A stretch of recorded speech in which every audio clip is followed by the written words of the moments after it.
Saan na ba tayo, Mar? Lapit na tayo sa Montalban. Bakit tayo pumunta sa Montalban? Para mamasyal, no?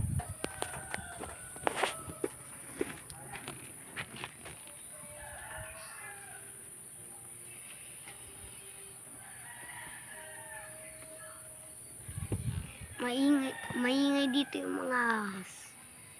Hindi, mga insekto yan. Layo na tayo, nagpahinga lang, no? Anong oras na, oh? Anong oras na? 11. Tignan mo nga sa taas. Yan, 11 ano na? oh. 11 ano? 11. 11 lang? Quarter to 11. 10 pa lang? 10:57. Lapit ng 11.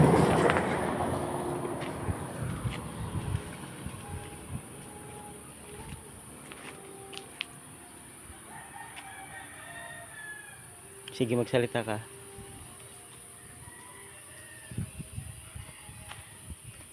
Ito yung mga kaganapan na gusto kong mangyari.